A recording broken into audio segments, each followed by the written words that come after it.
Olá, tudo bem? Eu sou o William, sou professor de geografia, geógrafo, e hoje vim conversar um pouco com vocês sobre cartografia, produção de mapas e especificamente um tipo de mapa que é o mapa de kernel, ou também conhecido como mapa de calor. Vou explicar como ele funciona e para que ele é usado nas suas mais diversas áreas.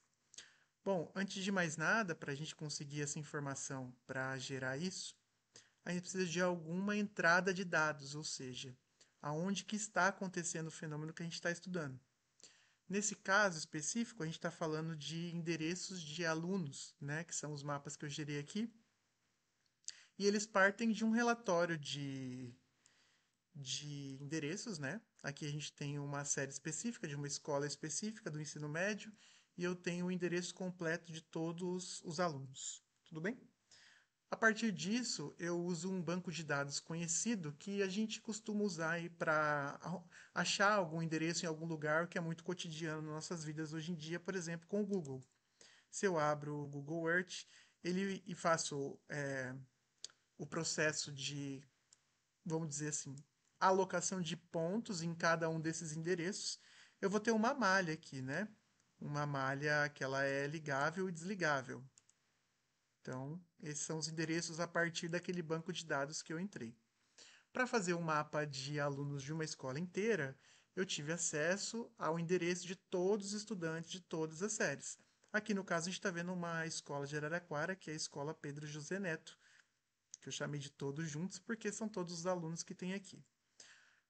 Um programa específico para a criação de mapas e mapeamentos é, são chamados de SIGs. O Google Earth ele é um visualizador de informações geográficas, ou seja, coisas que têm endereço na superfície da Terra, mas não é um aplicativo, um software específico para a fabricação de mapas. Uma vez que isso aqui está pronto, eu importo para um outro, como eu disse, um software que a gente chama de SIG, também chamado de Sistemas de Informação Geográfica. Todo e qualquer mapa, hoje em dia, digitalmente, é feito em SIGs, e eles têm vários por aí. Esse aqui se chama QGIS. Eu trabalho com esse software desde da minha graduação, então desde 2010, 2011, tenho usado e me especializado na cartografia. Lembrando que a cartografia é um ramo da geografia que se dedica à espacialização de fenômenos, né? Na superfície, né, no espaço geográfico. Muito que bem.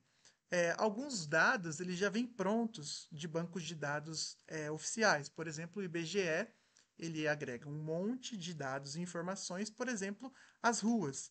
Então eu já baixei, a gente chama de shapefile, né, com as ruas de Araraquara para ficar como base do meu mapa. Outras coisas que a gente foi adicionando aqui a pedidos, pontos de referência, como uma penitenciária, um aeroporto, um lugar de reciclagem e tudo mais. E aí, com isso, eu acabo importando os pontos que eu tinha feito lá no Google, né? Esses pontos eles podem significar qualquer coisa, né? Mas ele é onde onde mora um aluno específico dessa escola, ou até mais de um aluno, às vezes irmãos, e tudo mais. Mas o mapa de calor, ele trabalha no sentido de anonimizar o dado. O que significa isso? Eu quero mostrar onde está a concentração de algum fenômeno, mas eu não gostaria que o leitor do mapa tivesse acesso ao ponto exato. Tem dados, por exemplo, que são sensíveis, que a gente fala, né? São dados que precisam ser anônimos. Isso aqui poderiam ser árvores, poderiam ser pontos aonde mais acontecem acidentes de trânsito, pontos aonde mais tem criminalidade, pode ser qualquer coisa. Mas se tratando de endereços de alunos ou pessoas que têm uma determinada doença, você não gostaria que a pessoa batesse o olho no lugar e falasse assim, ah, eu sei quem mora ali. Então, a gente usa uma técnica cartográfica chamada mapa de calor, mas o nome adequado é mapa de kernel. O que seria isso? É, todo o mapa digital, né, toda a imagem digital, ela é composta por pixels, certo? Então, entre um ponto e outro, eu tenho uma infinidade de pixels. Quando eu gero um processamento de kernel, ele vai fazer assim um cálculo de quantos pontos tem no entorno de um raio. Esse raio, eu não vou dar detalhes, mas ele é determinado por nós através de uma metodologia, né, científica para chegar num arranjo mais adequado. Mas o que isso quer dizer? Cada vez que um ponto fizer uma volta em volta dele mesmo e encontrar outro ponto, ele vai pigmentar aquela área com uma cor mais intensa. Quanto mais longe tiver o ponto vizinho, menos pigmento ele vai ter entre esse ponto e o ponto vizinho. Então a gente pode claramente dizer que aqui vai ficar bem mais intensa a cor, porque os pontos estão muito próximos. Agora, nessas regiões que tem um ponto isolado e outro, a cor vai ficar mais diluída. E é isso que a gente chama de mapa de calor. Por exemplo, aqui eu tenho um exemplo.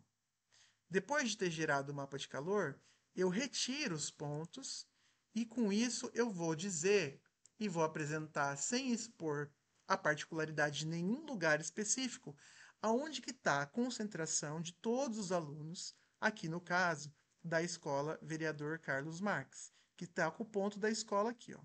Ele está pixelado, tá vendo? Como são pixels mesmo que a gente está trabalhando, mas dependendo da escala que a gente vê da onde vem, qual é a clientela dessa escola, onde esses alunos vêm para essa escola, certo? Esse aqui é um mapeamento pedido pelo professor Gabriel, mas eu já tinha feito outros mapeamentos para ele também, de outras escolas.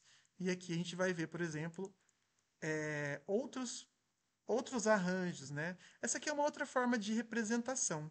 Vou mostrar para vocês também que aqui eu posso fazer ou com uma mancha contínua, né? Ou com a mancha mais com uma borda mais definida.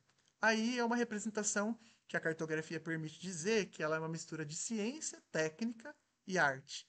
Então, esse quesito artístico, ele também ele é livre, né? E aí o produtor do mapa, o solicitante do mapa também vai é, opinar, né, o que a preferência dele. Então aqui a gente tem a escola Sérgio Pedro, né? O que mais? Vou mostrar outras aqui para vocês verem todos que eu já fiz. Aqui é uma outra escola, né? Que é uma escola maior, que eu não conheço a Araraquara, mas de fazer os mapas e fazer de várias escolas, eu fiquei sabendo que essa escola é muito grande. Aqui seriam os pontos, né, dos alunos. E aí, depois que você tira os pontos, eu tenho só as manchas. E aí, a gente pode ver individualmente e pode ver sobrepostos também, né?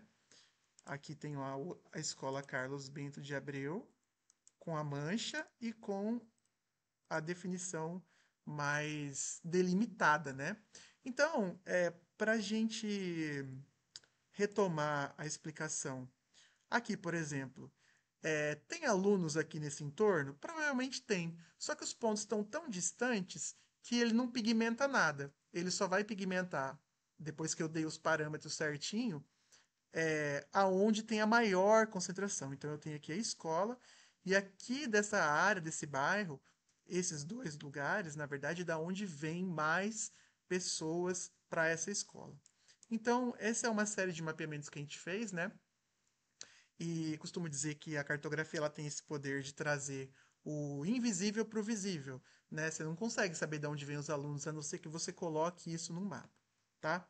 Quero dar outros exemplos aqui para vocês de trabalhos que eu também já fiz usando a mesma técnica, só que aqui no caso são para doença.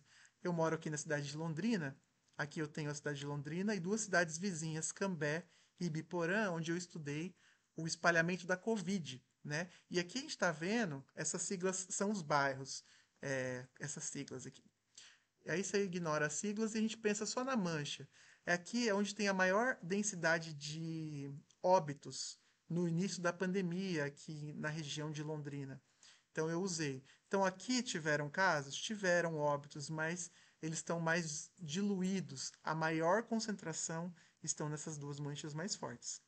Um outro fato curioso que também acho que é legal dizer é que o mapa de calor também é utilizado para outros fins, que não para doença, que não para escola. Um exemplo clássico que eu gosto de dar o exemplo é estudos de jogo de futebol, que também é onde tem mais chutes a gol, onde tem mais faltas. É uma técnica específica. E você repare que é a mesma coisa que eu mostrei ali, ó. Então, se muita coisa aconteceu aqui de falta, de tentativas de chute a gol, aí eles fazem esse estudo também para depois os técnicos darem as orientações um pouco melhor, né? E aí depois a fabricação de um mapa, você decide o que você quer colocar a mais para agregar, né? Então é interessante saber o que tem em volta da escola, por isso que a gente colocou esses pontos de referência para a gente saber. Outras coisas, só a título de curiosidade, você pode colocar o perímetro a partir do centro da cidade, que são esses raios aqui, ó. A gente escolheu a matriz São Bento como ponto. Geralmente as cidades brasileiras começam a partir de uma igreja, né? Então aqui a gente tem uma borda de 1 quilômetro, aqui de 2 quilômetros da igreja, aqui de 3 quilômetros, e assim uma pessoa que não conhece Araraquara sabe, por exemplo, que aqui é o centro da cidade e esses raios estão convergindo para o centro. Então são opções que a gente tem para que o leitor se situe, né? Coloque uma cidade que seja limítrofe, ou seja, que tenha uma divisa, um limite, né, entre um município e outro, e outras informações. E aí, com isso, eu trago para vocês essa curiosidade de como se faz um mapa de calor. Se você já viu, ou se você se deparar com um, você vai entender que são mapas feitos a partir de uma malha de pontos, e quanto mais juntos esses pontos, mais vai ficar pigmentada a mancha do mapa final. É isso, e espero que vocês tenham gostado. Até mais.